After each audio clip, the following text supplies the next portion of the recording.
Hey guys, thanks for jumping in and joining on this episode. I'm super excited. For this week, I got to interview David Ogelton, who you probably know through TikTok or Instagram as FitDadCEO.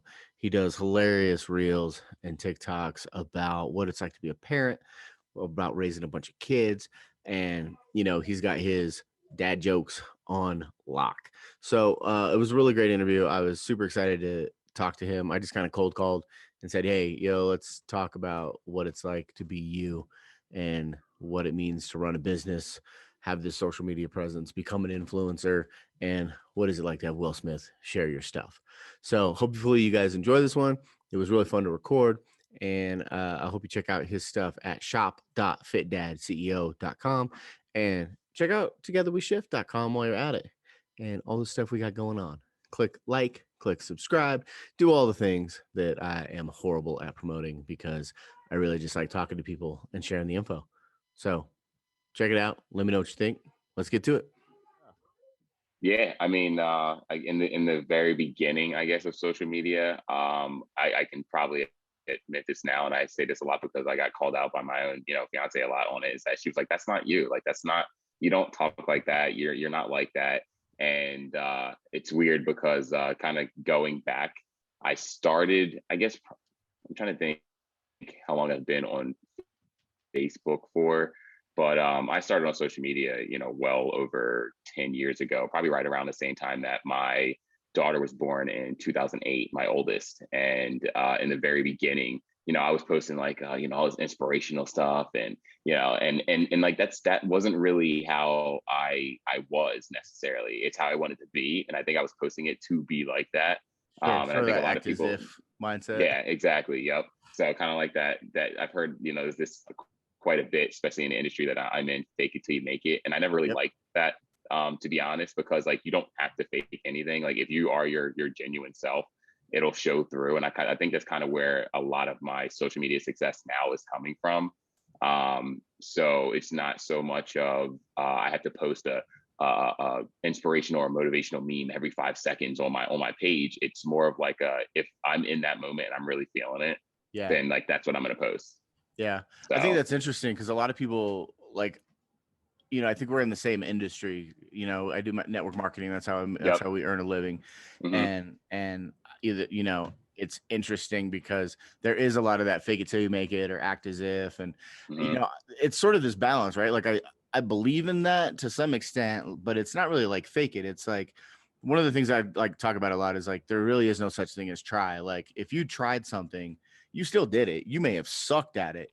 You may have failed miserably, but you still did it. You just did You it still did it. crappily, right? Exactly. So it's like if So I'm gonna put something out on social, it's like it's still who I am, mhm. right? And I struggle because my wife and I built our business really belly to belly. We didn't do like online. We don't have ClickFunnels. We don't, because it's like it's relationship. It's about relationships, right? It's funny because a lot of the people that we work with ask us like, well, how did you do what you did? And I said, well, I can tell you like the best practices, but like I can't really tell you how to do it because you got to do it your way. Like you got to be Mhm. you. And if you're posting a bunch of stuff or you're sharing a bunch of stuff that isn't really who you are, you know, It'll it's show. People will figure it yeah, out. people know Yep. because they see how you live, right? And then they're like, Exactly. you keep saying all this shit, but you're doing something else, like Completely different. in the real world. Like what gives? Hmm. So yeah, I love that. Yeah. So well, you said the one thing about the try, and I always joke around, and I even say like, if I'm doing like a challenge or any sort of like transformation challenge, anything like that. I always tell people like they're like, well, I'm going to try and do it, and I'm like, well, here's the thing. I heard this a long time ago. If I threw a penny on the floor and I told you to pick that penny up, and you said, well, I'll try and pick it up, are you going to pick it up or are you not going to pick it up? You're either going to do one or the other. You're going to be making an Yeah, action or a non-action. So like you're not trying to do anything. You're either doing or you're not. That's yeah, literally it. that's it. So Yeah, my kids get mad at me because I tell them all the time. They're like, "Well, I'll try," and I'm like, "Trying is just not doing." exactly. That's I'm like like, you "Cool." already saying that you're not going to do it. Basically, Yeah, that's all. yeah, I love it. It's so true. It's so true. Let's talk about kids though, man. Like you got what most people would consider a big family. I got you outnumbered by a couple, but I know, man. I six didn't is a realize lot. that. You have eight, right? Yeah, we do. We have eight. But That's they go from crazy. 23 to 3 and my Okay. oldest two, so I got a 23-year-old and a 21-year-old. So I'm Okay. really only parenting, like actively parenting 6, because Okay. my adult children, I still try to parent them, but they don't listen. They don't. Dang. Yeah. I was like, my 12-year-old ain't listening, so it's all Yeah, right. yeah, yeah. My 21-year-old's like, I'm grown, dude. Like, we're good. You can tell me what you Yeah. want, but like, it We're don't gonna do it matter. anyway. Yeah, Yep. yeah. Yeah. I'm So we lucky have that. we Yeah. have uh, What's we have 6, and they range from 12 down to 3 months, and so it's 12, 10, 6.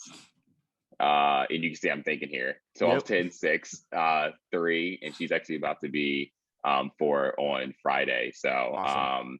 yeah, and then we have a 2-year-old and then a 3-month-old. Very cool. Very Yeah. cool. Yeah. So I'm gonna just dive right in. You did an Instagram post or a TikTok. I don't know, because I know you're kind of in both, and I don't do Hmm. TikTok. Okay. My wife does, and so like I watch reels. I see the Instagram stuff, but I know you did a reel that you got a bunch of flack about, because you talked about having like 6 kids, Oh my God, it and was it was it was a mess. like it's crazy to Yeah, me how people feel so compelled to like throw give shade their opinion. and have zero sense of humor. Like, oh, it's so crazy to me. So like, Yeah, but I want to get into that because like I have 8 kids, and people ask me all the time, like, did you always want a big family? And I'm like, I didn't want kids. Like, I didn't even want yeah, kids. yeah. Like, Oh, really? yeah, like I grew up in a really like dysfunctional, crazy Okay. household, and I was like, there's no way I'm gonna be a dad. Like, my dad was not a good dad, and I don't know how to be a dad. Yeah. And, like, why would I do that to somebody? And I'm lucky. I met a beautiful human being of a wife who convinced me we should have a kid or two, and then somewhere down the road we had like 6 more. 8.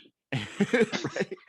But and I wouldn't change it for the world. I mean, I really wouldn't change it for the world. Like, they're so amazing. But I sometimes feel guilty when I'm like, yeah, I didn't really want to, because my kids have heard that. They've been in the room, and like, Mhm. it's like, but that's being honest with them. And like, No, it is, and then I think with that video, so it was the you're talking about the Britney Spears, the Oops one, right? yeah, yeah, Yeah, so that was it was funny. Like I posted that on TikTok, and then on TikTok it did it did okay. It didn't get a huge reach, not too many bad comments, and then I was like, let me go and take this and post it on Instagram and see if how it does on there. And I posted it to the reels, and all of a sudden it was like the first day it was like okay, it got out, I think, onto the explore page, and then all of a sudden my phone just started blowing up, and I'm like, what is going on? And my fiance Jackie is telling me, people are saying this, and someone had the nerve to comment on like one of her posts on her page saying like, are you mad that your kids don't look like you? Like it was just like all this stuff. Yeah, like people are real ballsy online. It's really funny, and they're yeah, serious. Like they range literally from you're overpopulating the planet to we love you that you have a big family. Like it was either like two sides of it. yeah, There was 50-50. There was no like in the yeah, middle. It was like they either loved it or they were like, yeah. nah, I'm All against the it. people in the middle So just kept on scrolling. They didn't have that's like the it. energy to They comment. liked they either liked or they just kept scrolling. That was Yeah, it. So yeah. that's how I That's like it. crazy. Yeah, we get to overpopulating the planet once in a while because, Mhm. and Yeah, I and mean, be this like, this this guy wanted to go into a full lecture with me about it, and I was like, "Yeah, I'm not trying to hear it, dude. Thanks." yeah, it's so crazy. Like, I tell people, I'm like, look, I get you, I feel you, but like if you actually do the research, because I'm a bit of a geek where I like to read articles and like dig in. Okay. Somebody's like, oh, you're overpopulating the planet. I'm like, am I? I wonder. So I'll like do the Yeah. research. I'm like, actually, the population's going down because of Hmm. like one child policies in China and stuff like that, right? Yep. But like I just tell people, nobody wants to hear that. So I just tell people, I'm like, look, my sister doesn't have any kids, my best friend doesn't have any kids. So like 2 kids per I'm family, making up I for got it. I got them covered. Like I just had theirs for them. Like, who's That's actually all. selfish? They're not having kids. Exactly. I'm doing all the work over here. So leave me alone. Like, Yeah. and it's so So yeah, funny to that me was how people have interesting. like such strong opinions about how you live your life. Like, Hmm. it's like, wow, really? But I Like, want to you touched on something that I don't, like, so for me, and you can not answer anything, or you can be like, yeah, I don't really want to go there, mhm. because I understand like you actually have like a social presence, and like you have to deal with all the comments that come through and stuff. So Yeah. I don't want to disrespect anyone's like brand or point of view or whatever. Hmm. Do get pretty raw and vulnerable here. um but I wanted to ask, because you mentioned like people commenting on your fiance's page or posts about her kids not looking like is Hmm. like, can we dive into that? Because I'd love to Yeah, I'm talk good with about it. what, because I imagine like I got a large family, I get enough crap, but like we're a, we're pretty privileged. I mean, we're, affluent white folks that nobody really cares what I'm doing. Like, Yeah, and if they do, they don't really say anything to me. I catch it like on the backside. I hear about it from yeah. others, but like you face things that I with a larger family that I don't have to deal with. I mean, it's weird now because especially since our old daughter is getting older and she's more aware of things, especially with social media, being on TikTok, being able to see those comments. She asks us questions about stuff, and it's I'm sure it probably still bothers my fiance. I always call her my wife just because it's always easier, but Yeah. she she saw those comments and she never really had to deal with that stuff. I've been dealing with that stuff for years. You know what I Yeah. mean? I've been dealing with stupid comments like that. Like, I had a guy full on like troll me that literally lives like 20 minutes away from me. So and I know the guy too. Yeah. But it's difficult because me being African American, I deal with just African American problems. My fiance being white, she deals with just the white issues, the social issues that are going on. Our kids being both, they have to deal with both, and they have like, and I we knew it was going to come up. We knew it was eventually going to come up, and they're going to have to figure things out as we teach them things, but they're gonna have to figure it out on their own as well as they get older. And I know this because I went to school with I guess I could say a good mix of black and white and different ethnicities. But I watched a couple of kids who were biracial, and they dealt with that struggle of should I hang out with the black kids more? Should I hang out with the white kids more? And a lot of those different topics that nobody else like us would ever have to deal with Yeah. because certain things are expected of you and I, but of them, it's kind of like, okay, well, are you going to listen to more pop music? Or are you going to listen to more, hip hop? Are you going to listen? Like, it's like Yeah. all those stupid little things that like you wouldn't think are a big deal, but to them are. So, Yeah. It's so crazy to me. I grew up in a predominantly, I was the minority. Like okay, I grew up in Las Vegas in the northern part, it was kind of the hood. And I okay, went to a predominantly black high school. And when I got out of high school and I would, I moved out of the neighborhood, not to get away from the neighborhood, really to get away from my parents, but I moved yeah, out of the neighborhood and I would meet people and they'd be like, "Oh, where'd you go to school?" And I was like, "Oh, I went to Rancho." And they were like, "Oh, like, oh, oh, really?"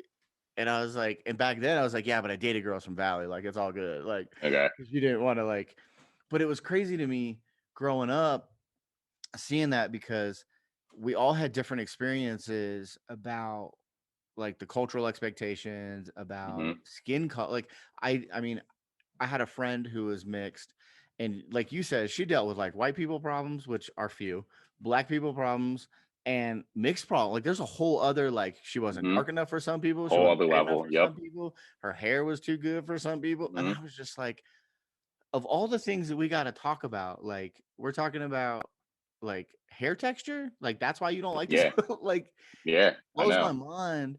And sometimes I feel guilty if I'm being honest that like I don't know how to educate my kids because I have 6 daughters and 2 sons, and you've got what, 5 and 1? You got Four girls, four, two boys. 2 boys. Hmm. So like I feel like it's easier for me to educate my sons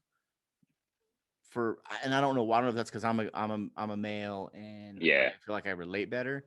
Um, and I also notice like girls are way cattier. Like my girls fight Oh, for sure. like what? I'm like, But you know that's what a though? My son is just as obnoxious as they are too. So he'll give it just as good as they do.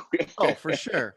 I mean like with each other. Like my girls Oh go yeah. at it to each other in ways that my sons never did. Like, and my Hmm. boys are separated by like 7 years, so Okay. the age gap probably helped that. But like, I mean, girls are tricky, man. And I don't know. Like sometimes I struggle to understand sort of how to help them because what I try to tell them is like we have a responsibility to carry that burden forever, like because we're humans. Like it's not like, Hmm. oh well, that's their problem. It's like no, they're people and that's our We problem all have to too. live here. Yep. And like and eventually, hopefully we get to a place where it's like, we're all just people, Yeah. and can somehow like honor each other's differences at the Yeah. I same mean, time. I'm in a place right now where I'm kind of like, if we're talking about everything that's going on, I'm kind of, and I posted something about it a few months ago on my Instagram. Uh, I'm not one of those people who's like a huge like advocate. I'm not going out and marching and like all this stuff. So I don't ever want to post anything that like is basically telling people that they have to go out and do anything, because I'm not personally doing it. So I would never Yeah. go and expect someone else to do it. But I am in a place where I basically am uh I don't want to hear things like, oh, well, color doesn't matter to me. I've never seen color and like all this stuff. And like if we can appreciate each other's differences and have a conversation. And I was thinking about, you had one of the questions that you sent me.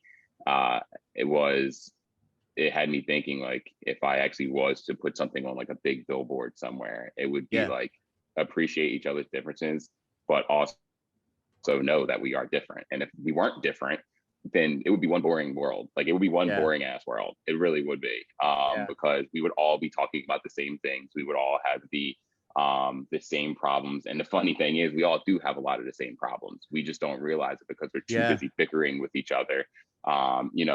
The Henry down the street who can't pay his electric bill is hating on Todd down the street who's black, just because he's black, or Todd is not disliking him because he thought that he didn't like him because he was black, but they both aren't paying their electric bill right now. You know what I mean? Like, Right. they all struggle with like this. We all struggle with the same stuff. And I think Yeah. if people just realize that, it would be a lot more of like, let's come sit down at the table and talk, Yeah. instead of like, let's continue to keep bickering on social media, because that ain't doing anything. It's not doing a damn thing. That's the Yeah. one thing I'm like 100% sure of.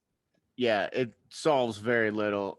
I'm fascinated by how universal people's problems are, like you said, right? Like, we all got to figure out how to navigate a Mm-hmm. pandemic for the first time. We all got to figure out how to pay our bills. We all got to figure out, and yet we get wrapped up in such like little things Mm-hmm. that it just kind of blows me away how I guess, and I think it's fear. I think it's, because it's so unreasonable to me, where that lands. But you mentioned something I want to like. So you mentioned like you don't go out and like you don't march and you don't get involved in that stuff, and you Mm-hmm. kind of wouldn't consider you're an activist yourself as an activist. No. You have a huge following, and do Mm-hmm. you get people who have like reached out to you and said, "Hey, man, like you got this huge following, you should," or "How come you don't?" or and like question why you All the don't time. use that as a platform to do something with it? Um, yeah. So I actually had, was it? I don't want to say if it was, but I had an organization reach out to me, and they were like, would you be up for, wearing the shirts and this and that? And I was like, no, because I really don't honestly believe in that. I believe in what you're doing, but I don't believe in the actual organization itself. I believe it's been politicized and monetized and like all Yeah, this stuff. But as has everything um, these days. as how it has everything, and it's sad because I believe in the change that people are trying to make, the actual people are trying to make, but these Yeah, organizations and politicians take that, and they're like, they manipulate it, they use it to their advantage, and that's not what any of this should be about. So for me, I have had people reach out to me, and some people are even like, well, why aren't you saying anything about it? And I'm like, because I don't want to say anything about it, and I don't have to say yeah, anything about it if I don't want to. I was like, I fight this fight in my own way, and that's pretty much it. Like, I'm not yeah, one of these people that's going to be like, oh my God, I have a big social media following. So like, I'm not going to argue with anyone because they're going to screenshot something. And people have done that to me. They've screenshotted stuff that I've said to them and tried to blow yep, it up. And I'm like, good for you. I don't really care. Like, yeah, I'm not sponsored by Pepsi or Coca-Cola or anybody else right now. And even if I was, I would have the same expectation. Like, if they're not good with that, then if I can't speak my own mind on my own platform, then I don't want it. I can make money somewhere else. yeah, So, I've had people try and do this whole, crap cancel thing on me too. It's funny because, like, especially when you go live on these platforms, you'll have a lot of people that will ask you like a lot of these like modern day questions, like what's your pronoun, like a million times, just to try and bait you into saying something. And yeah, I'm like, listen, go ask somebody else that. I don't really care. Like, that's yeah, not. I'm not going to answer that. That's not what I'm on here to talk about. black, and they'll say Black Lives Matter, and they'll say it like 17 times in the comments, and I'll be like, that's awesome. If you believe that, that's great. And then some other people come on there just saying weird troll stuff, but I do get people who feel like they need to tell me that I need to do something, and that's like the worst way to get anybody to do anything, to tell them they need to do something. Yeah. Especially me. Yeah. And I think that was one of the things that I worked on earlier on in my life. I had like a really big ego. I still definitely have an ego for sure, but my ego ran everything that I did, and now it kind of like actually helps to guide me, where I'm like, no, I don't want to do that. Like I should feel okay not wanting to do that. Yeah. And that's kind of the way I come off now, instead of being like, well, F you, like I'm not doing that. So yeah. So would you say that like through the experience, like, because you seem like a really confident dude, like you kind of seem like I know what I think, I know where I stand on things, and I mean, part of the reason why I don't do like socials a whole lot, I mean, I'm on Facebook and Instagram.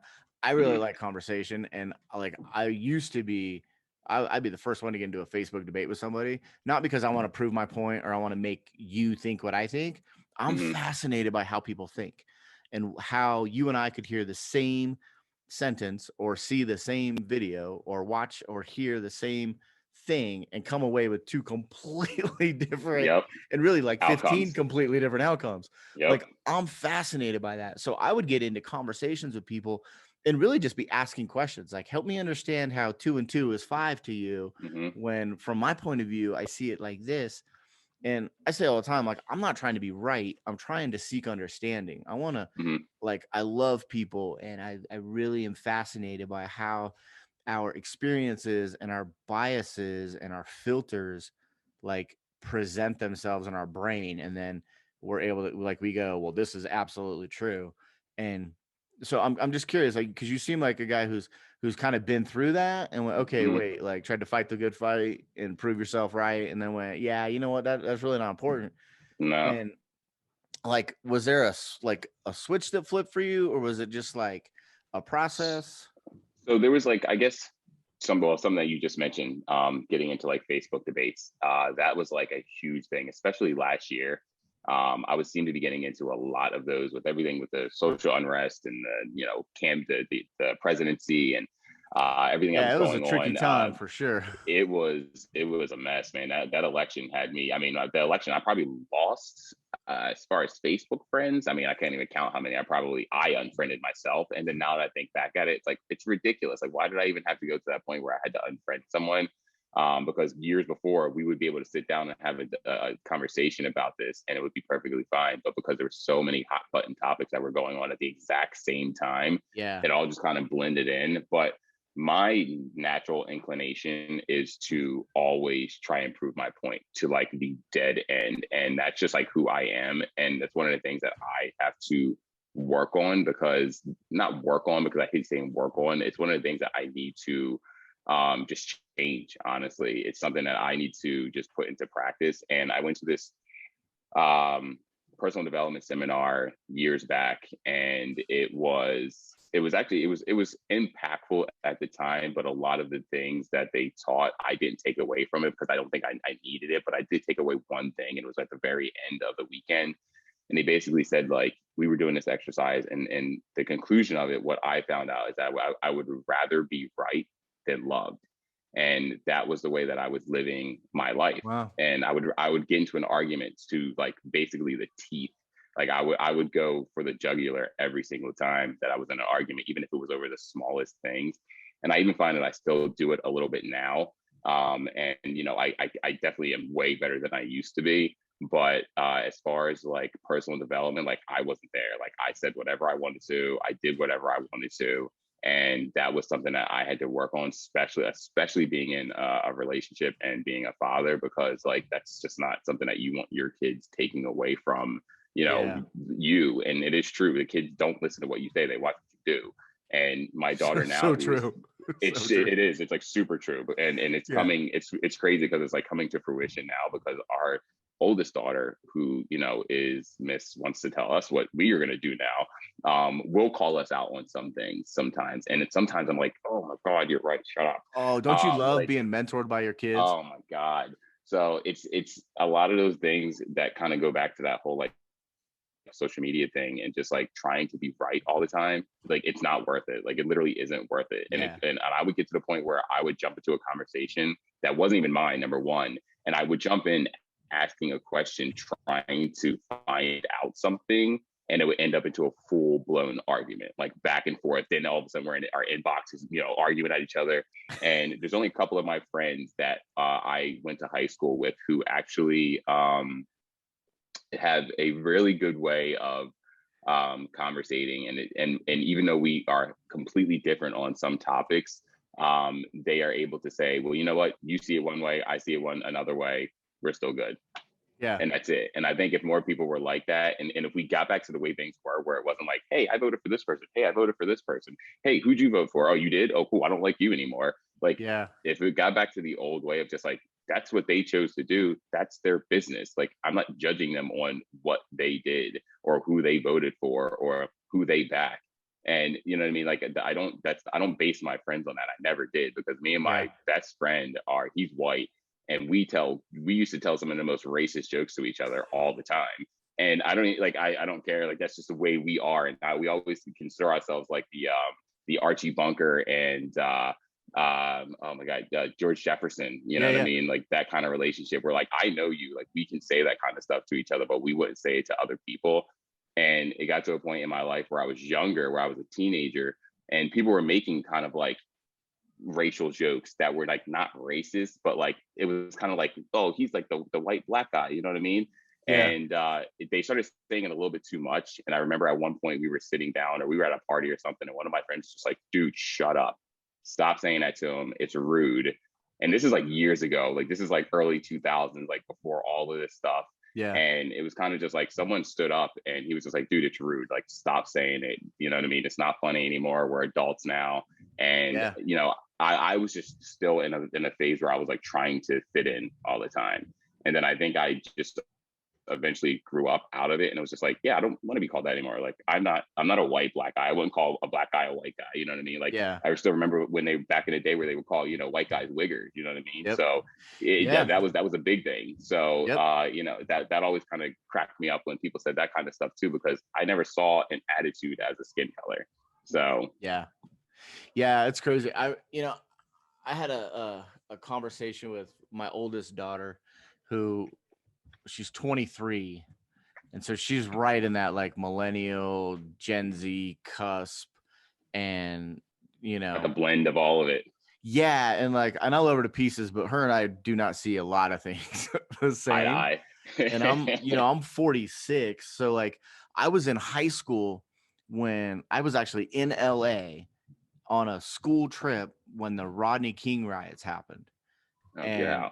I remember my buddy and I were sitting in the Disneyland hotel room. This is so silly. We're sitting in the Disneyland hotel room, and I come out of the bathroom, and he's sitting on the edge of the bed watching TV. And I look over and I go, "What movie is that?" And he goes, "Bro, that ain't a movie. That's That's downtown." live TV. And I was like, "What?" He's like, "This is CNN." And I look out the window and we could see smoke and the whole, and like 10 minutes later, teachers are Wow. coming in going, "Hey, we got to go. We're skipping today. We're driving back. Like, we got to get out of town." I Jeez. was like, "What?" And, and so I lived through all that. And I feel like we're having the same conversations 30 years Mm-hmm. later. And I told my daughter that cause she was having, she was bringing up things to me about, social unrest and all the things. And I was like, kind of scratching my head, and I'm looking, and she's like, "What, you don't understand?" And I was like, "No, I understand it." I'm like, "But I did this when I was your age. Like, Mm-hmm. why are Why are we we still doing it doing it? again? Why are Yeah. we doing this again?" Mm-hmm. Because like I went to high school and Vanilla Ice came out. So like, you talk you talk about like the white dude trying to rap, and like that was a whole thing. Mm-hmm. And I was just like, I don't understand why we're still having these conversations. And I don't know. And I'm sure like in the 90s when I was doing that, there were people in their 40s and 50s going, "We did this in the 70s. Why are we Mm-hmm. still doing it? I Like, know, and it just why seems is like a this still cycle that happening?" just keeps happening over and over again. That's why I think I posted on my Instagram story when they had the verdict yesterday for the trial, and all I said was, he got the justice he deserved, but his family got it more than anything. And I just said, what I want to know is what's next. Like Yeah. what's going to happen next? What are people going to do next to make it actually matter? And I got a few messages from people who are just like, I think the same way and blah blah blah. The worst part about all of this is like I feel like people are afraid to ask questions because they are afraid that they'll be called racist or not understanding. Yeah. And I want people to be able to ask questions to understand what's going on or why African Americans are mad or people of color Yeah. are angry about what's going on. And that's the number one thing that I got, like when I was posting a lot about it last year. I actually had stopped posting about it so much this year, because I feel like the more that we kind of like sensationalize it, the more it's entertainment instead of actually doing something. Yeah. It And can I become remember like posting about it last exploitative. year. Yeah, exactly. Yeah. And even with the whole blackout that they did on Instagram and like all these different things, I was just like, cool, that's awesome. You put a black box on Instagram. Like, and again, I did not do that. So I'm not one of those people who's just going to do something just because it's there. I'm not one of those people now who's just because they see something happening on TV or CNN is posting about it or Fox News is posting about it. And it's like, this is what we're supposed to be talking about right now. I'm not going to go in there and be like, oh my God, I can't believe this is happening. Yeah. Like I actually look up stuff, do some research first, and then make my own decision from there. And Yeah. I saw too much of that like hype last year where the first thing something happened, the first 3 minutes it happened, people were posting it on social media as if it was, the next big thing that we need to talk about. You know what I mean? Like this is the thing that's going to be on social media for a while. So we need to talk about this so we can get the engagement. And that's what a lot of this BS is that's out there with social media. It's not people who actually care about what's going on. It's people who just want that engagement. They want people to be like, oh my God, they understand what we're going through. And that's literally it. Yeah. I mean, I call it hashtag activism. It's just let me be in on the trend. And like, Yep. I don't know if you remember like Coney 2012 when that was a thing. Oh yeah. Oh and dude, then, like, I was the biggest Coney 2012 person out there. I'm not even kidding. And then come to find out it was a big old sham, wasn't it? It was like the it owner. happened like 6 years before. It was like a whole thing that was like already the dude was already like in jail and it was like resolved and all these people just jumped in. And so I'm the same way. I mean, I see something and I go, okay, wow, that sounds unreasonable. That sounds kind of crazy. Let me go find out the other side or the other four sides, or let me because there's beat usually a little something bit. in the middle there that's that's missing. Yeah, and for me, it's like I always go back to like, okay, so what can I do? Because post like this is why I don't do Twitter. I can't say anything of value in 140 characters, or I think it's like 206, whatever it is now. But like if you've seen my Facebook, like my posts are mini novels, man. Like I'm like, here's what I think, and here's all the angles I'm looking at, and here's my thoughts. And people will comment or they'll say stuff, and I'll engage with them. But I just feel like, I mean, I posted some stuff Sunday, and was like, here's some thoughts, and there's this whole other piece that we're not even gonna try to talk about on Facebook. So like, don't even bring it up because like it's unhealthy to try to have this conversation on social media. And so sit like, there and try to read and dissect what you're writing. Yeah, because I know people are gonna have feelings and thoughts, and it's like by the time I see your comment, it's gonna be 6 hours later, and I'm not gonna care anymore, and you're gonna not remember why you said what you said. Exactly. So let's like, and what's funny too is I have friends that I've gotten into like social commentary with. And they'll say something that's like rude or hurtful, or I'm taking it that way. I don't really know what their intention is. And I've picked up the phone and called them because we're friends. I got their phone number. So I just call them and it goes straight to voicemail. And it's like, oh, wait, I know you're on your phone right now. Like, yeah, because you just wrote me. You just threw shade. Like, you want to talk? So I'll just leave voicemails and be like, hey, man, I'm not sure what you meant, but like, if you want to talk about it, hit me up. Like, because I'm not getting into like losing friends over some BS that like, exactly. Because all the context and all that's out of whack. Yeah, it's crazy, man. I appreciate you being willing to talk about that kind of stuff because some people are hesitant to like share, or because it is tricky. I grew up and I used to say all the time, like, I'm colorblind, I don't see color, like people are people. And it was probably, I want to say like around the time of Tamir Rice that I was like, Okay. I'm not showing up properly. Like I'm not recognizing, like you said, like the individuality and honoring people's differences. Like we all got the same problems. We all got the same, you know, the same core issues. But the reality is we Mm-hmm. all got different experiences. Yep. And I really had to like kind of learn what it meant to not just be not racist, but like Mm-hmm. like actively educating my kids or calling like I remember my now 21-year-old, him and his friends used to have like a message thread on Kick back in the day. Mm-hmm. And so, I'd grab his phone and I'd go through his stuff and make sure, do the good parent thing and invade Yep. his privacy and his space and Awesome. make sure Yes. where he's at. And all his friends were calling each other the N-word and throwing hip Mm-hmm. hop things. And I was like, what the hell is wrong? I was so mad at him. And he was like, Mm-hmm. had no clue what I was talking. He was like, I don't understand why it's mad. He's like, Dad, I listen to, Jay-Z and Dre and DMX. Like, they're yeah. all like, what's the problem? And I'm like, Yeah. all right, dude, we need to sit down and watch some movies. I need to educate you. Like, Talk. Yeah, I we know. got to work this out because it's not okay. And I'm like, and you're going to slip one day and say this in front of somebody who's going to lay you out, Mm-hmm. deservedly so. Like, and I'm not going to be mad about it because you got to figure out. I And mean, I've never been one. I've never honestly been someone who uses that word anyway. Like I don't just use it with my friends in conversation, but I also don't have many African American friends either. So like I guess it didn't really present itself. I had more in school than I probably do now. yeah, And actually, no, I can't say that. I do have a pretty diverse group of friends now. But I wouldn't, sit there with my friends and be like, "Yo, what's up?"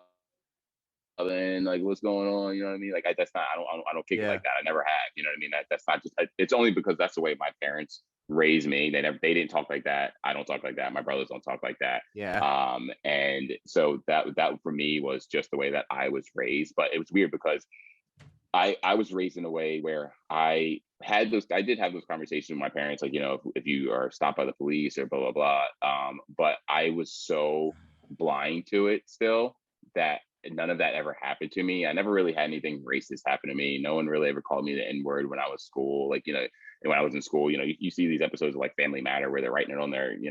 On the lockers and stuff. lockers and yeah, yeah, yeah. And I remember that stuff, but like it never really happened to me. The only time that and I think this is the way that um, people kind of have to take it. They don't have to take it, but this is the way that I think people's brains work. So when me and my fiance were just dating, she was driving into the city to come pick me up from work, and we were driving back into our town, and when we got into the off ramp, apparently we were supposed to put our turn signal on this off ramp, and the town that we grew up in is notoriously, the cops are notoriously, Mm, racist and or whatever. And this cop pulls us over, and the first thing he says is, have you guys been do you have any drugs in your car? And I was like, "Oh, cool. Do you want my license? Like anything? Like nothing?" And I was like, he was like, "Can license and registration?" And I handed him license and registration. And me and my fiance are laughing, like we were like cracking up because we were like, "Is this for real right now? Like, what are we getting pulled over for?" And he's like, "Well, you're supposed to put your turn signal on when you go, get onto the exit." And I was like, I've lived here for 20 years. I was like, I've never in my right. life ever put a turn signal on this exit. And he said, "Sir, can you step out of the car, please?" And I stepped out of the car, and the other officer went around the other side to the passenger side where Jackie was. And I get out, and he literally has me, and he's asking me these questions about, do you have a weapon in your car? Do you have this and that? And I'm asking, and listen to the questions that he's asking her, and they're completely different questions.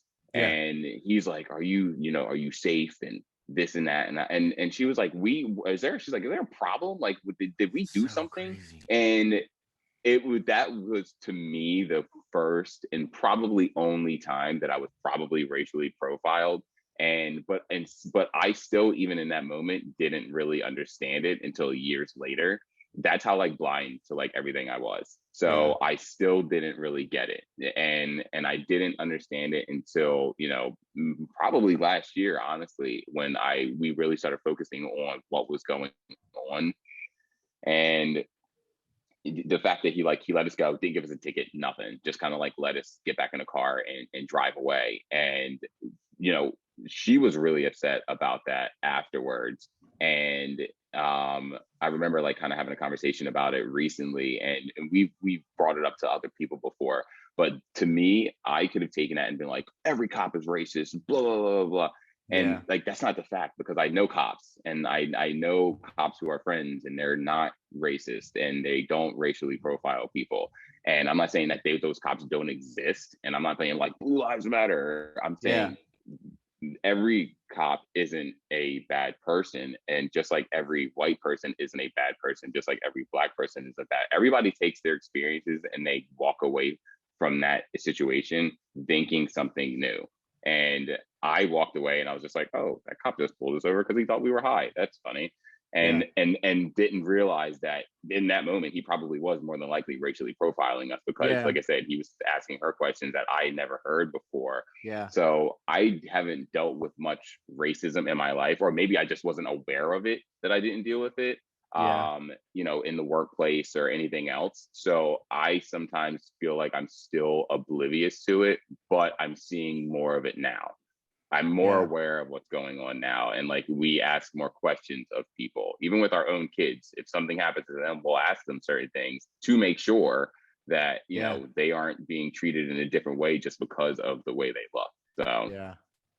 That's crazy. I mean, it's super powerful that your experience is one of, I don't know what the opposite of, victimhood is, because that's kind of a big, like, it's like a trigger topic, right? and Like, that's one of my that's a big word that you said, because victimize is something that I feel like a lot of people in this country are using right now. yeah. And I feel like it's people of color who are using that, and I hate to say that, but and this isn't like an attack on Black Lives Matter or anything like that, but I feel like if we stood and were like, no, no, no one ever held me down. And people always say that to me, like, you were oppressed and this and that. And I'm like, no, I wasn't. I was never oppressed. I wasn't. Yeah. My parents gave me a good life. They worked really, really hard. They showed me how to work hard. I screwed up my early 20s on my very own. I victimized myself. True I story. didn't do anything. You know what I mean? Like I was like, Yeah. I drank my face off and partied all the time. Yeah. And that was me. I did that. Nobody else did that to me. Nobody victimized me. I Yep. got a really good job out of high school. Every job that I've ever wanted, I got. And if I screwed something up, it was because I screwed it up. It wasn't Yeah. because of somebody else. I wasn't going to let somebody else take that power from me. And I refuse to ever believe that. And I know there is racism and bigotry and all this stuff and prejudice Yeah. out there. I'm not saying that. What I'm saying is, me personally, I've never dealt with that. So I'm not going to go out on the streets and march and be like Black Lives Matter, Yeah. because But I would be fake doing that. it sounds like even when you did experience it, your mindset was such that, like, because like you just said, like, this cop was most likely racially profiling you, right? Yeah. Like, he's asking you one question, the other guy's asking your fiance separate questions, and Mm-hmm. we can assume what the intentions behind that were, right?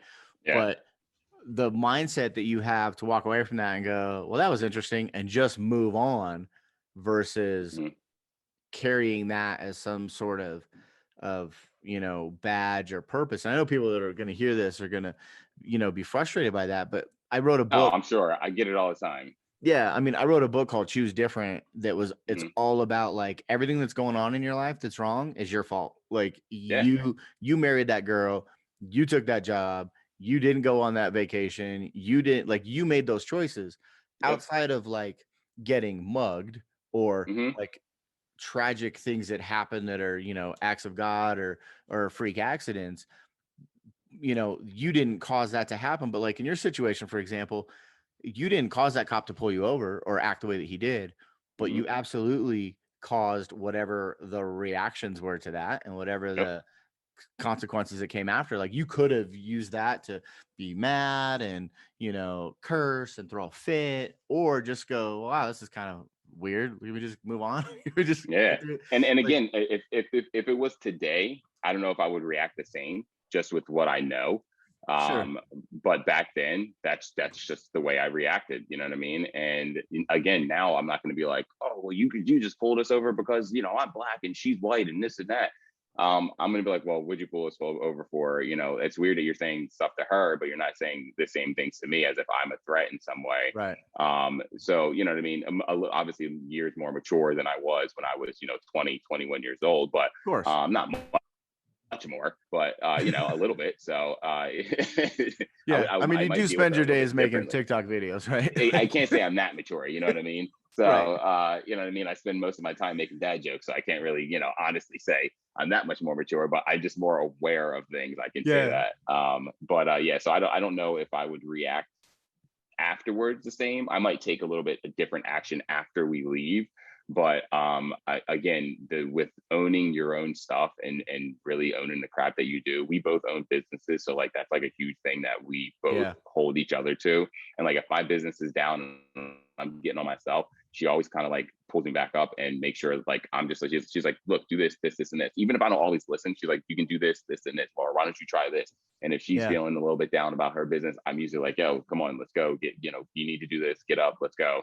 And we always really bounce off of each other like that. But we both have always been about like just like owning your stuff, like basically like don't make Yeah. excuses for why you're not making money. Don't make excuses for why you're living where you're living, because when we got together, we had our oldest daughter in 2008, and we were dating for a little between like 1.5, 2 years before that.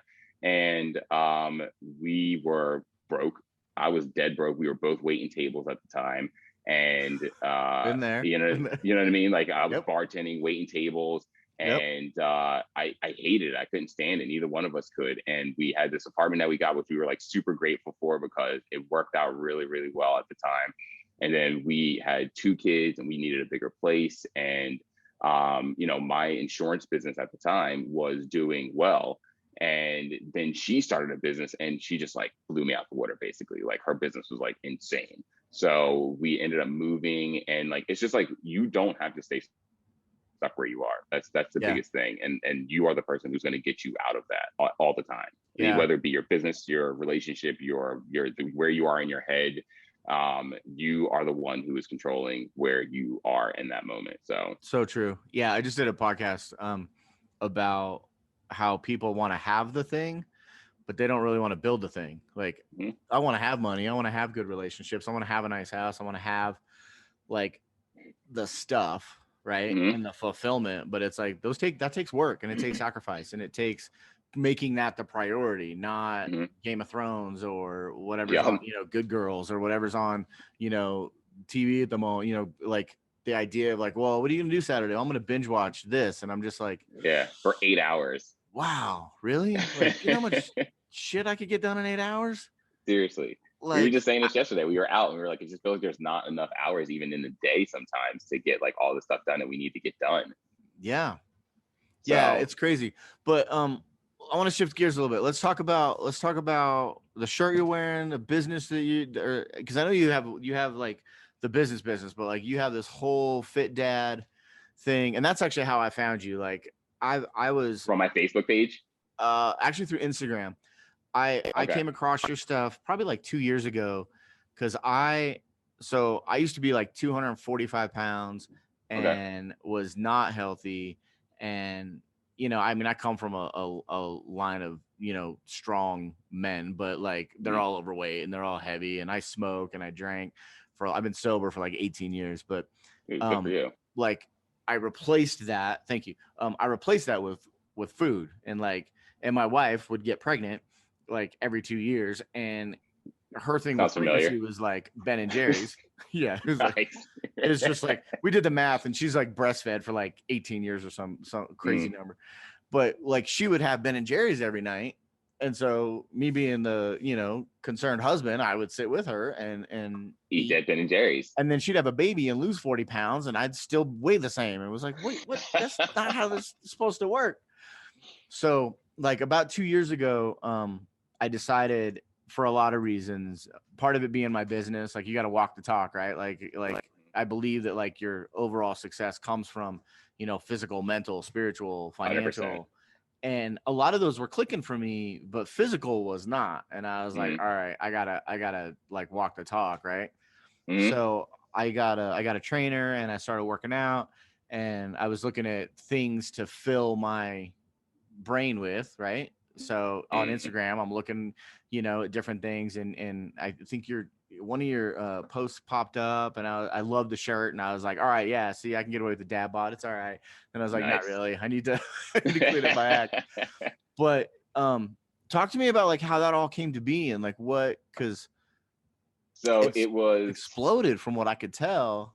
Yeah, I mean, I've had this kind of like Fit Dad brand for a while, but I didn't really think of it much as a brand. And it sucks because like I had my Fit Dad CEO only because someone else took the Fit Dad page literally like the day before me. And they're in the same industry also, which is kind of funny. But um, they I started it purely out of my network marketing business. And I started doing that in 2013. And when I started doing it, I was like, I need like a presence. Like, I need to be different than everybody else. And they're kind of just like using their name and blah, blah, blah. And I was like, I need Yeah, to be like an actual, like, a figure. You know what I mean? Like, I need to not just be myself, but I want to be something different for a niche group of people. And I seem to have a lot of friends who were having kids. So I was like, you know what? Let's go with the whole FitDadCEO thing because I wanted to be business. And I was in kind of both of those spaces and I would post a little bit about both. And then I started shifting more towards just the fitness stuff. And when I started shifting more towards just the fitness stuff, I noticed people started following me more. And so then I started doing it on Instagram, and it it blew up just from that. And I really only use it for my network marketing business. I never really thought I could do like an apparel and like all this other stuff. And then someone yeah, mentioned it to me a couple of years ago. I had this really big group on Facebook. It's got almost 9,000 people in it, of just fit parents. And sweet. I post memes, fitness, nutrition stuff, workouts, exercises, and it's awesome group. Really like tight knit group. And if from that someone mentioned, they were like, you should definitely do like some sort of shirt. And I saw this quote and I was like, I could take that quote and I could make it my own. And it's not a dad bod, it's a father figure. And I have a friend who is doing dad bod apparel right now. And the brand is like blowing up. It's like all over the place. I'm sure you've probably seen it too. And I was like, I don't want to do that because I don't want to step on his toes. He's creating something Yeah, that's awesome. And but I can do workout t-shirts and this and that. And I was like, but what if I just did like corny dad joke t-shirts, like something that's funny? And so I made this shirt and the t-shirt started like selling like all over the place and started making a couple different shirts. So it kind of just like rolled from there. And I just had so happened to launch it like a couple of months before Father's Day. So it really, really, it worked out like perfectly. yeah, And around the holiday season of 2020 is where things kind of took a turn. And there were shipping issues and accounting issues and my brain issues. And I suck at math. So we had a lot of clerical issues that we had to deal with. And as of right now, the website is shut down, but we are going to be relaunching it in 30 days, actually less than 30 days. And we'll be launching it with some new stuff too. So I'm really excited about that. I think I started just getting too big too fast. And I wasn't taking into account that like marketing isn't just paying Facebook thousands of dollars to get my stuff out of there, out to people. And that's what I was doing. I was paying, doing a lot of Facebook marketing. And luckily for me, Facebook, you know, I don't have to deal with that anymore. So I have a pretty good following of people who want, the shirts and want the apparel and all that stuff. So it's awesome to be able to not have to spend that kind of money. So yeah, yeah. yeah. That's awesome, man. I love this stuff. And I did go to check out the website the other day, and I was like, oh, I hope this, like, so I'm glad that you shared like what's happening with that. And I Yeah. love sort of like the accountability in that, and going like, hey, we had these kind of things, but like up here, like Hmm. I had to figure out, because I've had an apparel company before, and I've done some stuff like that. And I mean, Shift as a podcast, we've got apparel, and we've got stuff available. And Okay. it's like, I mean, I'll buy anybody's t-shirt. Like, I'm a t-shirt junkie. Same. I love, Me too. like, even like somebody will call me up and they're like, "Hey, we need some help on a project," and I'm like, "Is there a T-shirt involved? Because I'll do anything for a free T-shirt. Like, let me just show up and throw me a T-shirt, and I'm Yep. cool." Like, it's one of those things. But like, I find that it's become so much more than just like an apparel brand, like Mhm. because your online presence is also like, I think at least for me, like it's kind of normalizing like what it's like to have a bunch of kids Yep. and not know what you're doing and have your Mhm. kids think you're an idiot, and that's good. Yeah. I mean, we don't see a lot of that, like at Yeah. least I Well, don't. Maybe we I'm missing see it. well, and if you notice too, even mom blog stuff now too, a lot of the stuff that's getting viral now out there is the stuff showing like it ain't easy. It's not always, glitz and glamour and like tea time and all this other stuff. Like it's hard. It's not Yeah, just gonna be oh, let's go outside and throw the football. Like most of the time it's like, Maddox, get up in your room and go clean it. You know what I mean? Like it's like all that kind of stuff that yeah, like you didn't expect. And I already had like a very short uh, patience as it was before kids. So like now I'm kind of just like I need to. I'm working bro. on like just having more patience every time. I'm so right there with you. Like, And I didn't have any sisters growing up. I had three brothers. So like going from having like no real women besides my mom in my life and like maybe my grandma and my aunts, like it was literally like me, my three brothers, my dad, my mom, and then now it's like four girls, two boys, and yeah. it Yeah, was mind I blowing. grew up with three sisters and my stepmom, and my dad worked like two jobs, so he was hardly Mm-hmm. home. Yeah, And my dad's then kind of the same. Yeah. so it was like I was always around females, and then like my first kid was a girl, my second kid was a boy, and I was like, all right, we're done. And That then same we were like, no, this is perfect. We're good. I was like two and two, man. I'm straight. And then my Yep. wife convinced me to have a couple more, and we had a boy and a girl. And I was like, all right, I got girl, boy, girl, two and two. We're all good. And then she was like, I feel like we should have one. I feel like there's one more, maybe. Actually, no, Remedy, our fifth kid, she was kind of like she was unplanned. I like We that weren't name. planning on. And thanks. And then after that, it was like I think I think maybe one more, and it was like girl after girl after, and I was like, babe, like Uh what? Like, no. so now my house is me, my wife, my six daughters, and one of my sons because one of them's moved out, and Mhm. it's like that poor boy is on an island to himself. Yeah, 'Cause he can't- that's gonna be us in the future. So it's like our older daughter and then my son, and then they're gonna get older, they're gonna move out, and then the baby, he's a boy. So it's gonna be him and Yep, then his like, you know, three other sisters. that's So it. yeah. Yeah, it's crazy. How do you manage, like, because if and I'm making this assumption because just what I see on social, but like it seems like you're the stay-at-home dad, like you're doing your stuff and you're working, but you work from home and mom's at work, or are you I both mean, working from home? no, I mean it's like it's a weird. I don't even I never know how to explain it. It's a weird blend. We just make it work. Like she has a warehouse for her business, and it's not too far from here. So she will go there and work, and then she'll come back. And I usually will stay here and work on my social media stuff and any promos, whatever I have going on, challenges, and then kind of just like bounce back and forth and just make stuff work. You know what I mean? Like uh she I got to give Jackie like a lot of the credit because like she was building a multi-million dollar business and still being mom, you know what I mean, Yeah, doing all that stuff. And I felt like I needed to like step up my game and do more because I really wasn't. And like I think that's the biggest thing for me is like I didn't like being called out on that. And when I got called out on it, I would get annoyed about it.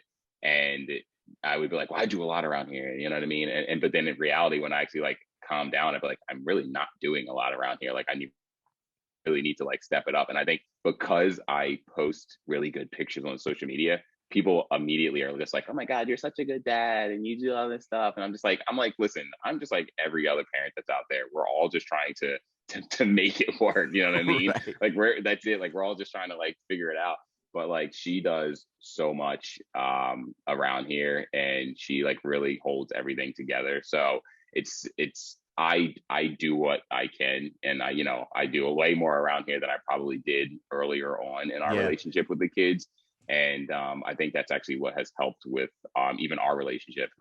It has made it a little bit better. It's just like doing more around here, and not having her, she's running ragged doing everything, because not because I was forcing her to do it, because I literally was just like, I don't know. Like, her brain's different than mine. She Yeah. can compartmentalize. She can do work and then go stop and go do this, and then get back to work and then go stop and do this. Like, I'm a mess. Like, if I focus on something, I need to like 100% focus on it.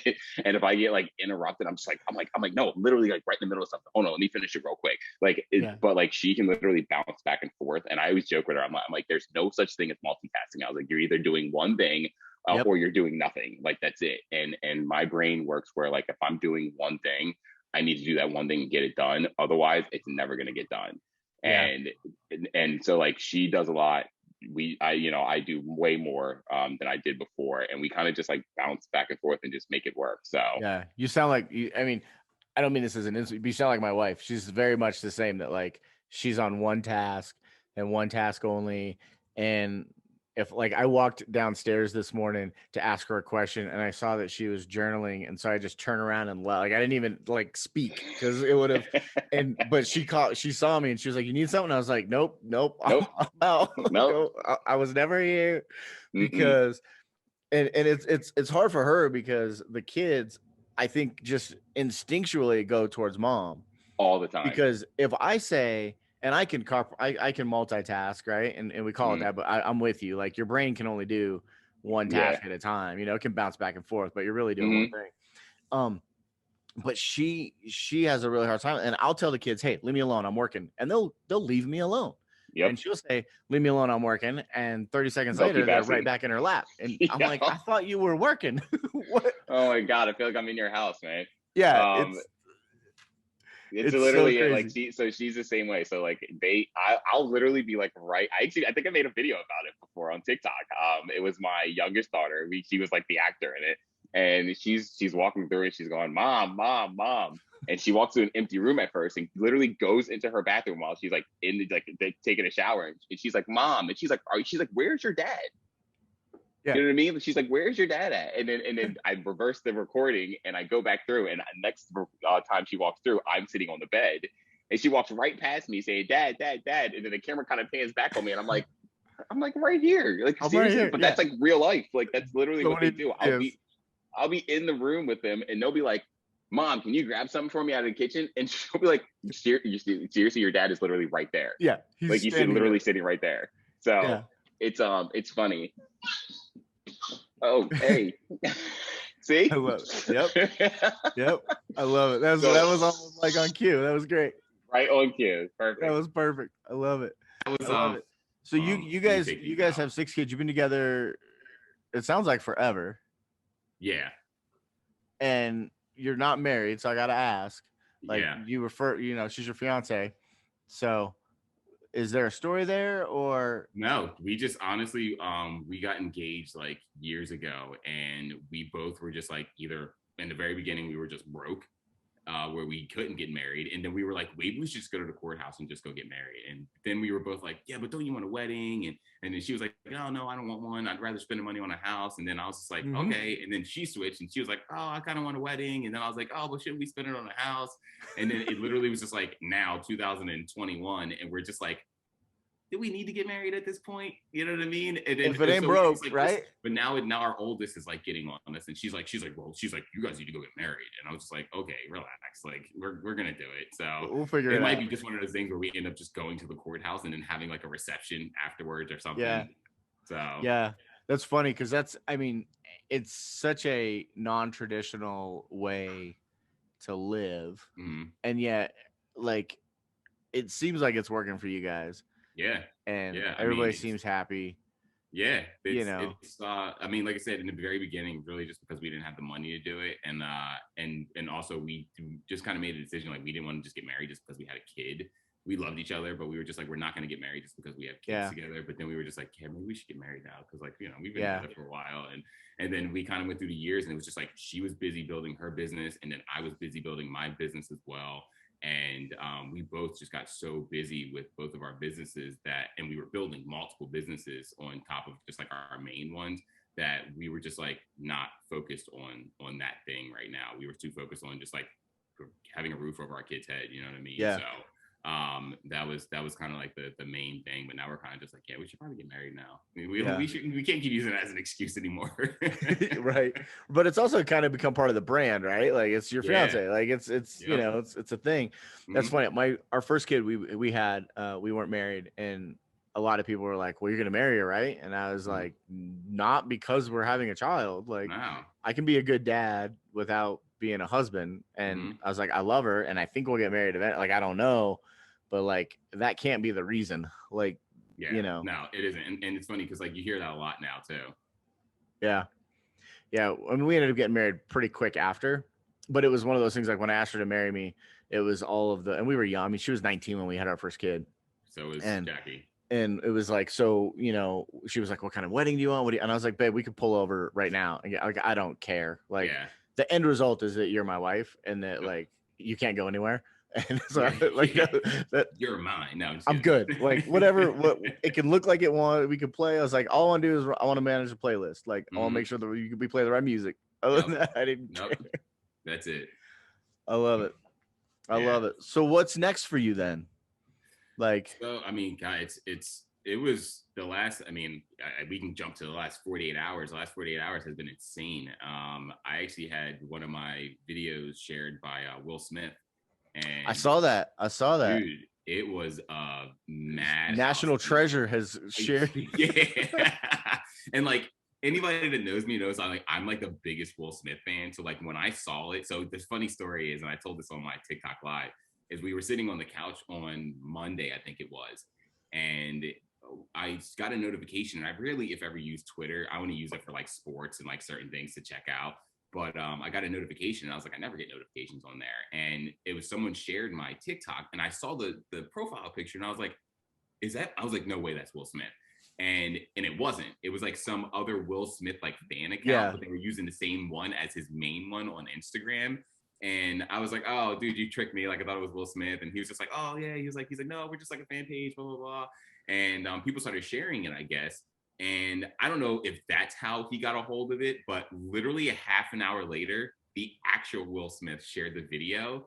And my fiance was like asleep on the couch next to me. And I went, oh my God. And she was like, what? And I was like, remember I just told you that I thought Will Smith shared it on Twitter? And she was like, yeah. And I was like, he actually shared it on Instagram. And she kind of was just like, no, he didn't. And I was like, no, I swear. And I showed her. And it was just like a madhouse since then. Like I've had like brands reaching out, and I already had brands reaching out prior to that because of the engagement I've been getting on Instagram. But I mean, I guess to kind of like not sum it up, but I thought my apparel brand was dead, and I was kind of I was content with like being like, I got my licks, I learned my lesson. Yeah. I was spending way too much money on marketing, like all that stuff. And my fiance tells me all the time, she's like, you spend way too much money on Facebook marketing where you could be getting the engagement for free and you could be selling those shirts for 100% profit instead of like giving your money to them. And I'm kind of like, no, that's how business works. Like you gotta pay for marketing. And like now I'm kind of like, no, I really don't have to, and I really don't want to be honest. Yeah. So that website is gonna stay closed, I think. Until I either change it, think of another idea, because I still own the domain name to it. But I have another merch company that is actually going to be making the shirts for me, and I'm actually going to be making more profit from it. So it's way better. And I'm actually going to be coming out with the no dummy. So like the dad jokes that I do, kind of like keywords on the shirt. And so I'm excited about that. I've been working with a couple of really cool brands. I think I'm going to be working with like 5 Hour Energy coming up. Nice. I had a couple of things with Milkbone and some other brands. So it was really cool just working with a lot of the brands and creating content with them, because I think that's where my strengths are, is figuring out what people like for my audience and getting them to go to that link or whatever it is to have people check it out. And one of the things that I want to stay like authentic and genuine with is like I want to use stuff that I actually use. I want to show people Right. stuff that I actually use. Yeah, I was which going to ask you, is like, how do you decide what brand to work with, or like what the, like, I have a couple of brands that I want to work with, Mhm. because it's brands I use, things that I like, they have good causes that they're behind. Nope. And then there's other stuff that it's like, maybe I use it, but it's like, I'm It's not like necessarily what I proud really that want I in my use it. Like, I don't yeah, really yeah, give a crap about the Swiffer or whatever, like, exactly. so how do you sort of discern what, because like it's tricky. It is. It was at first, and I'm kind of just like I have to stick to my guns and really like stick with things that I use. And some of the brands that I've worked with, my kids can use the products and stuff like that too. So I really like that. But if they're just sending me the products, I'm like, cool, that's fine. And they're kind of just like, if you want to post it, you can post about it. That's fine. I'll be like, okay, that's cool. Send me the brand. I got a freaking vacuum for free. So I was like, okay, yeah, sure, why not? Yeah. So you know what I mean? Black and Decker sent it out. I was like, absolutely, yeah, send it to me. And they were like, no, obligation to post anything. And I was like, okay, sure, that's fine with me. But as far as like actual paid promotions, like I want to make sure that it's something that I want to do. Like I had some app reach out to me, and it was some game that I would never play, and I would never want my friends to play it either. So I'd be like, well, I'm not gonna promote this, so no thanks. Like I'm not even gonna send that to my my manager. But it's kind of like just like that. If it's something I really feel strongly about and I really would use it, I it'll come off in my video that I really actually do use these products, which is I think the reason why my network marketing business always worked for me, because I showed it through my results. And that was also another thing where I was like, I'm not going to talk about any of the products here if I don't use them. And I use every single one of the products that my company offers. And some of them, I'm just like, no, I wouldn't use that. I wouldn't recommend that to you. And other people are just like, I recommend everything. And I'm like, well, that's not me. Like, that's not how I work. And because you definitely don't use that all the time. You're lying. So, you know what I mean? And your audience will know that, and your customers will know that. So it is a more of a thing where if it's something that I really feel strongly about, then I have no problem representing it. If it's something that I feel like I have to fake it to make it, even if it's a really good paycheck, I probably will end up turning it down. So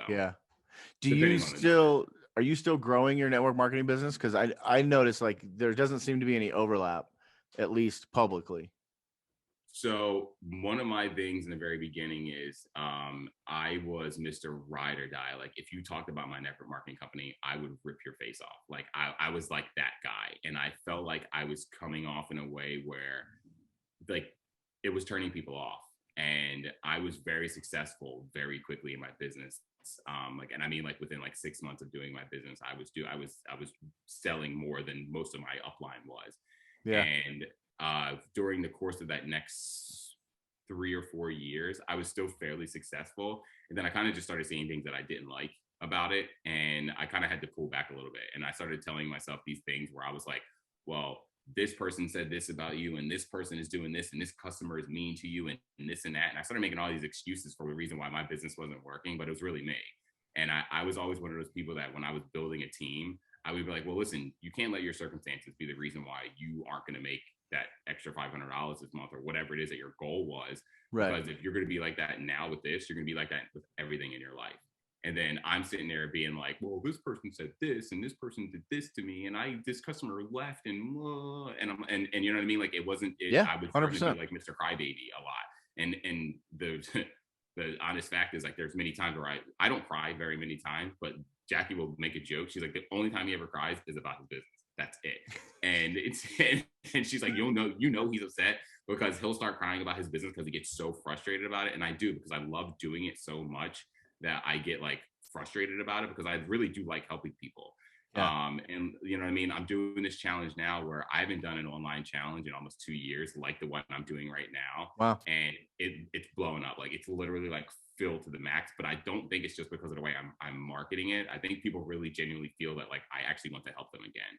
And it got to the point in the past 2 years where I just was like, fine, I'll help them just because I want to make the money. And you know what I mean? Like that was it. That was kind of like where my head was at. And before when I first got started, people could tell I was being genuine.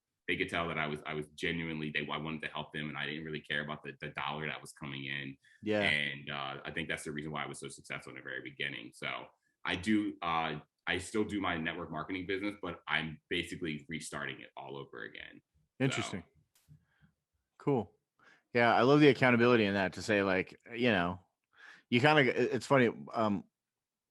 My wife 3 years ago, May, had, right after we had our 8th baby, she had a massive stroke, and and came through it, and everything's great, and like there's still things, but I remember sitting in the waiting room and just scared to death, like having no idea what was going to happen, and freaking out a little bit, and kind of going into panic mode. And I heard this voice in my head that said, "Do you really believe all that shit you tell people?" And it was like, huh. Okay, we tell people life happens for them, so this is happening for me. I tell people all the time, you're only accountable, you know, the only thing you can control is how you show up, and everything that's outside of your control, like, you can't worry about.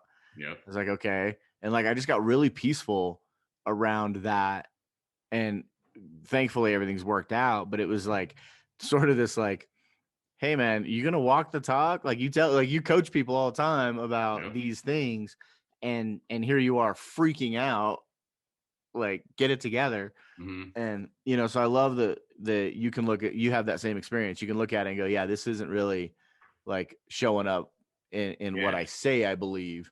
If I'm saying one thing, but here I am acting this way. And that's a good check. Do you, and I know you talked about, like, your fiance kind of checks you and helps keep you in check, but what else do you do for that? Like what's the routine like for you to keep yourself on track? Oh man, I used to have a much better routine, but like I said, I felt like it was just more because this is what this person who was successful in the business said I should be doing.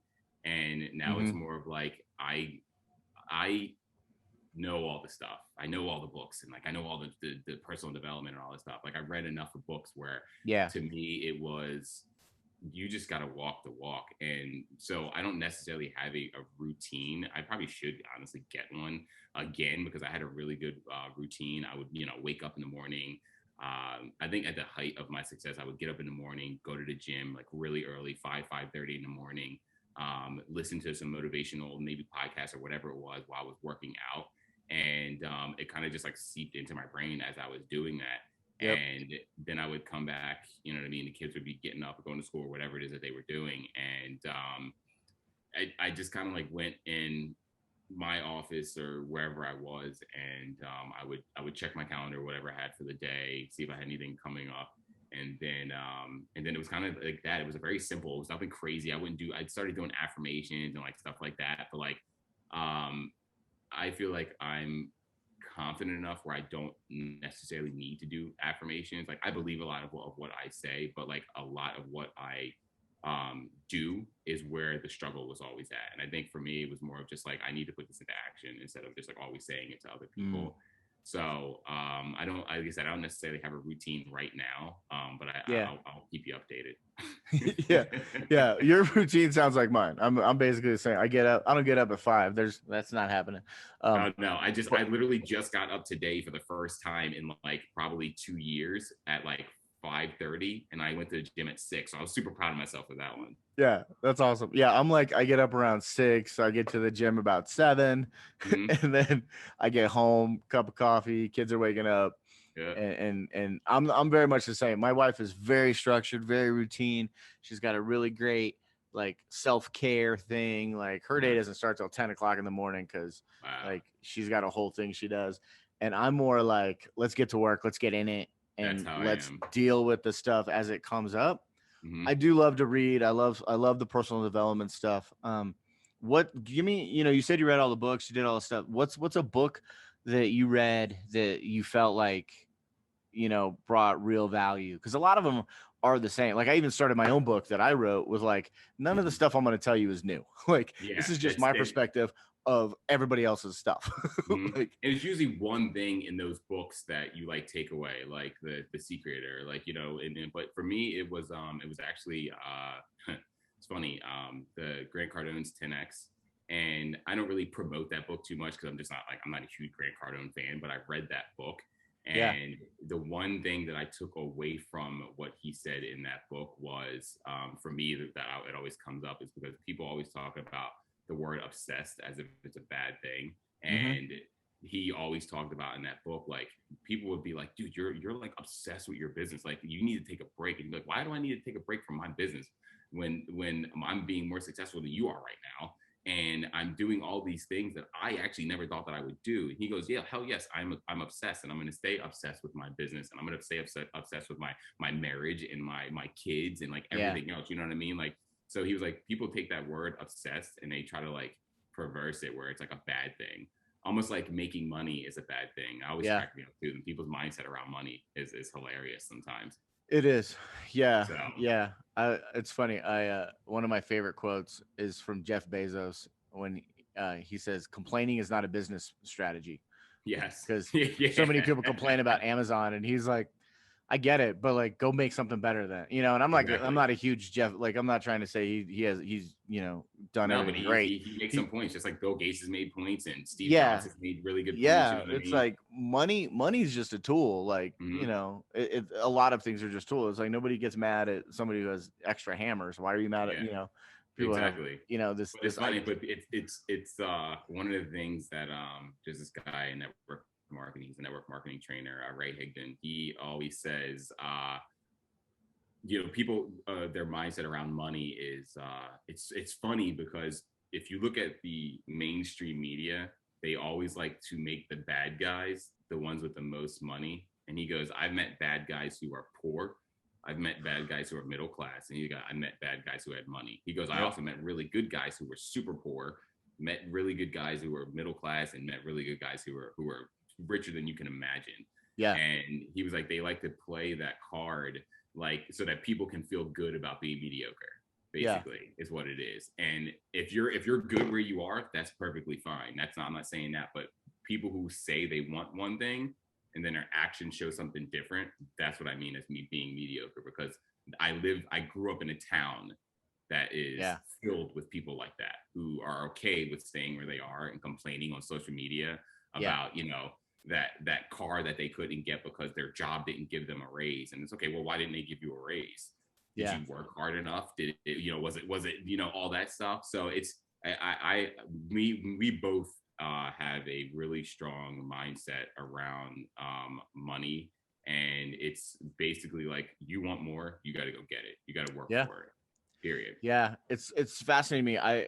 I remember when my wife came home, because there was no way in hell we were doing network marketing. There was no way. Like, I it was was 100% same way, dude. it was the F word growing Yep. up in her household. And she came home one day and she was like, hey, there's this thing I was like, look, if you want to use the product, that's great. Like, if that's helpful for you, go I ain't for it. signing up for a thing. And please don't make me come to a party or a meeting or a thing. Like, please don't. Yeah. And we just had more and more success. And it was like anything else, right? Like, I love iPhones and I love Mm-hmm. Apple. So if you ask me what's the best product to buy, I'm going to say go buy Apple. And here's all the reasons Mm-hmm. why. Apple doesn't pay me a dime for doing that. Exactly. And we just started sharing and talking about it, and we started having real benefits in our household in huge ways. And so my wife came home one day and she was like, all right, we're going to do this. And I was like, yeah, that's you. I'm not. Nope, nope. And she was Mm-hmm. like, well, what are you going to do when we make like X amount of dollars a month? And I was like, A, that'll never happen because this shit doesn't work. And B, I don't ever want to make that kind of money because people that make that kind of money are assholes, and they don't like more money, more problems, right? Yep. Like, we've all heard the song. And I was like, Mm-hmm. and and and then I started to meet people who were successful, and I'd be like, man, that dude's so nice. Like, he's such a great guy, and this, that, and other. And then I found out like he was a multimillionaire and was just like the most genuine, down to earth, like jeans and flip flops kind of dude. Mm-hmm.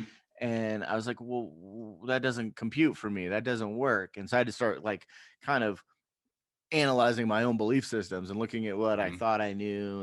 And it's funny because I think people really hate network marketing in a lot of ways, and I'm sure Oh yeah. you've seen that and felt that. And Yeah. um but it's like, I think part of that is because so much of network marketing requires you to take ownership of your stuff. Mm-hmm. And it's like, it's all on you. Like that employee mindset is like, I just show up and somebody smarter than me tells me what to do and I do it. And if I do it good enough, I go home and I feel praise. Where like the flip side of that is like what you and I do, like there's nobody there to praise us. Like nobody's like, hey man, I need you to do these 5 things and you'll get a raise. It's like, I need you to do these 700 things and hope some of them work out right. And if they don't, that's on you. And exactly. And like it's hard. Mm-hmm. And I think, you know, it really kind of speaks to what, you know, my whole sort of purpose right now is helping people to recognize like you can take accountability for your stuff. You can be who you are.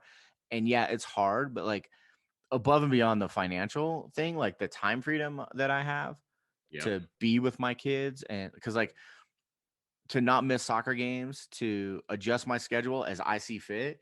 Like I have people call me, hey, I need to talk. And I'm like, cool, here's my Calendly link. Here's when I'm available because my babies come first. Yep. And I love you, but like that was like one of our biggest things is like we and I always joke, I'm like, I always tell people like I'm not employable. Like I don't ever want to work for anybody else. 100%. I never want to work for anyone else again. And that's the reason why we work so hard to build businesses, is because even if one doesn't work, we know something's gonna catch, something's gonna hit, and it's going to be that thing that is the long road. So we didn't want to be those parents who had to go to a 9-to-5 job. I didn't want to have to explain why I couldn't make this. And you know what? Now with 6 kids, I don't think a 9-to-5 job would ever even work. Mm-mm. So that's 100%. Yeah, you know what I mean? People ask me. You have 8 kids, so you know exactly what I'm talking about. Yeah, people ask me, they're like, "How do you guys do it?" And I was like, "Well, look, first of all, my lifestyle is completely different than yours. Like, if I had to get my kids up, take them to school, go to a 9-to-5, we would have stopped at 4. Yep. Like, because we started doing our business around our 4th kid, and so and we were not successful right away. Ours was what we liked. Ours was a slow burn. It took a minute, but hey, you know what, those are the best stories to me though. Yeah, but ours is foundationally strong. Like I'm in a place where like I don't have to work anymore. I do awesome. Because there's more available to us, right? And I don't think I could. I honestly don't think I'll ever stop working. I don't think I can. I'm the same.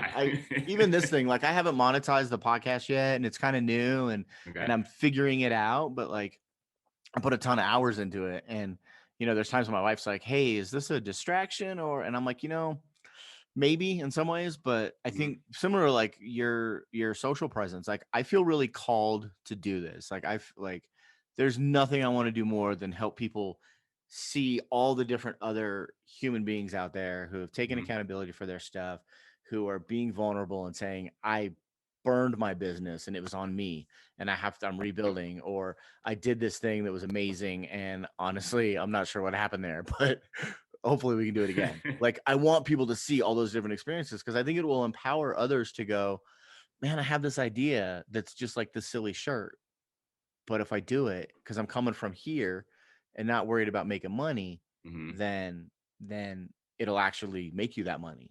Yeah. You know? Yeah, and it's funny that you said the thing about the social presence, or you know, or your podcast being a distraction, because like that's what I thought my social media was for the longest time, even though I knew I can monetize it. And I think it was right at the beginning of the whole pandemic, the quarantine, all that stuff.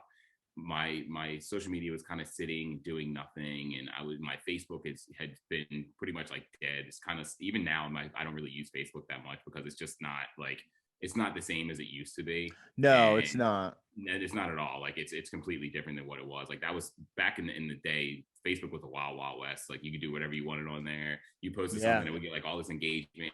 And now it's kind of like you have to like pay for your stuff to be seen. But it's nuts. Yeah. So like even with my network marketing business, that's where I got started, was through social media. Or should I say through Facebook. And I posted one thing on this page that I started called, it was Lose Ask How. And that was actually the page I had before FitDad. And I just converted that page into FitDadCEO and took those followers over to that page. But along the lines of what you were saying about, you know, some things being a distraction, like that's what I thought my social media was for a while. And at the end of 2019 going into 2020, and I'm like, what am I even using this for? What am I doing with this? Why am I wasting my time with this? And all of a sudden, like, it just started picking up. And I had sat stagnant for like a while at around 23,000 followers on Instagram. And I literally was I was just kind of done with it. Like I was like, I just posted something and I got 10 likes on there and I have 23,000 followers. I'm like, this is ridiculous. And like, I am one of those people that like, yes, that's validation for me. And I don't Yeah. care if people don't like that. People are just like, Well, people are so wrapped up in social media. And I was like, yeah, but social media can make you money. Like you don't guys. Let's just do it. Like people who act like they don't care are just lying. Like they are. They 100%. I mean, the reality, like I don't have anywhere near the followers you have, and I get pissed when I post something and I get 10 likes, and then I post the same thing, but my wife is in it, and I get 100 likes, and I'm like, man, why? I'm like, this is BS, man. Like this is my content, but your face on it makes it. So I'm just like, look, come here. I need you in this picture. She's like, why? That's like, every time because people like you. Yeah, you're right? cuter than me. Yeah, that's why I'm like, people don't want to see me; they want to see the kids. And then, so like every time I would post them, the post would get like crazy, engagement and like all this stuff. And right at the beginning of 2020 is when I started doing more, I guess, on TikTok, and my following still wasn't big then. And then all of a sudden, I did one video and it went viral, and then I did a couple in between, and I did this one video with the kids and the family. It was like me and Jackie and the kids, and it just like went like mega viral. It was like everywhere, and it was just like one after the next, after the next, after the next. And then all of a sudden, I did one of those dad jokes at the beginning of this year, and I was like, I could ride this thing out forever. I was like, and I literally, like, if you look at my drafts in my TikTok, like it literally, I have like hundreds of those videos already done. I love it. So is this stuff you're coming up with? Like, is this like, because that's my problem, is like, I'm not a content like creator. Like I'll get an idea and I'm like, that's stupid. I just move on. And no, see, that's where I was going wrong. It's like, I would have never done TikTok if I kept the way that I was thinking. And my thinking was, oh my God, my friends in school are going to think this is stupid. My real friends are going to think this is stupid. My fiance is going to think this is dumb. I'm immature, blah, blah, blah. And in reality, like that's what I've always been good at, is like just humor and making people laugh. And if I could somehow monetize that, then hell yes, I was like, I want to do that. But in reality, I think people just needed to laugh last year. And when I started getting people to laugh again, I was kind of just like, I don't care. I'm not making any money off of this, but I was like, I'm getting engagement, and I'm making people laugh and making people feel good again. And I started coming up with new ideas and new concepts. And as far as creating content, I literally screenshot, have notes, like you name it. If I think of something, I write it down. Even if it's like right before I go to bed, I'll pick up my phone. And Jackie's the same way. She's like the same way when it comes to that stuff. And she has something that she has in her head, like it has to get out either in her notes or written down. Like if you come into our house, you'll see Post-it notes. Like you used to see Post-it notes like all over the place. But we use like our phones now most of the time. And even if I think of like an idea, even if it's the dumbest idea in the world, I'll write it down in my notes. And it's some of the dumbest ideas that take 5 seconds that are the ones that end up blowing up on social media. So it's hilarious. Yeah. So even when I did that Britney Spears one, I did not expect that to do well at all. Yeah. And it was on TV. You know what I mean? My local news here had it on TV. That's crazy. Yeah. So it's, you know what I mean? Like I'm going to be on Good Day LA next week. Like I said, I just had Will Smith share some of my stuff. So it's just stuff that I never thought was going to happen, just from like dumb ideas that I wrote down. Yeah. And when I started doing the whole dad jokes thing, I know people were doing dad jokes already on TikTok and on social media in general. I know I had to come up with a different way to do it. And that double punchline that I do was something different. And that's something that I came up with. And now I can say, like, even if someone else tried to take it, I created that. You know what I mean? So and it's hard. That's hard to come up with those 2 punchlines sometimes for those jokes, man. It takes me a little bit to come up with them sometimes. I'll be honest with you, bro. It's hilarious, and I'm really I really admire the skill set that it takes to pull that off. Because I mean, I do a daily podcast, and so I'm talking about something every day, and I'm like, some days. So what I do is like, I'm similar to you. I've become in that way, like since December. And I launched my podcast in March. So since December, I sit down and I journal every day, and my stuff is really a lot of mindset stuff. And it's a lot of that sort of, so not a lot of comedy, not a lot of humor. My kids will tell you that I am zero fun. And whenever they want to like play and have fun, they go grab mom, because she's like the crazy, like, that's why she's got a TikTok and she does her thing. And I'm like, my stuff's like all the other end of the spectrum. So like, I just see your stuff, man, and I'm just so blown away. Like, because one, it's quality, like it's hard to have good stuff all the time. Right. Yeah. Like, and two, like, yeah, like double punchlines and like, that whole thing that you're doing right now is awesome. It's work. And people don't realize it. You know what I mean? No, I'm just kidding. It's honestly, it's not that tough. It just is. It's hard to come up with that sometimes. But it was the monetizing it part that I was kind of like, where do I go from here? Yeah. You know what I mean? And like, even Jackie was like, dude, you got like 500,000 followers right now. Like, you should probably do something with that. Probably, yeah. And I was like, okay, sure. Yeah, that's value there. I mean, that's even if only 20% see it, which is the way algorithms and that's like kind of the thing. Like, I was doing Clubhouse for a little bit when that first kind of popped at the first part of the year, and it was good. There's some great conversations. I really like the format of the app because I like to talk, and I like to be able to do those kinds of things. But now that they've monetized it, it's starting to you're starting to see like everybody's getting all wrapped up in like, here's the format and here's how it works and here's what it looks like. And I'm like, it was better when it was just the Wild Wild West. Like you said, like it was better when it was just everybody being authentic and genuine and not going, well, I want to talk about this, but that doesn't get enough people. And I don't know. And it's like, just do what you're going to do. Like when I wrote my book, it was really, really easy to write. Like people were like, oh my gosh, you wrote a book. And I'm like, yeah, that was actually the easy part. The hard part for me was hitting the publish button, because I self-published, was like putting it out there, because I'm so insecure about like, is there any value in this? Does anybody care? But same thing, man. I read Stephen Pressfield's book, The War of Art. Okay. And I don't know if you've read it, but it's amazing.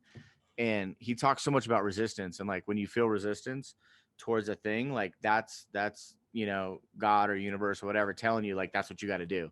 Like you got to lean into that. And so I find myself now, like when I got the idea to do a podcast, I was like, that's the dumbest thing. There's a bazillion podcasts. Well, who cares what I want to talk about? Like, why would I do and daily? Like, who's going to listen to your crap every day? But it was like, I couldn't shake the need to do it. I was just like, oh, the stupid thing keeps coming. And I was like, all right, fine, I'm going to do it and we'll see how it goes. And I really enjoy it. And I love getting to meet people and talk to them and hear their stories and then share my own stupid ideas on how the world should work and what I think makes sense. And so, yeah, man, I'm just super grateful that you would take the time out of your day with all the things. Awesome. This is not Good Day LA, but no, hey, I don't care. I didn't listen. I didn't have Good Day LA a month ago, so I'm good. I don't care.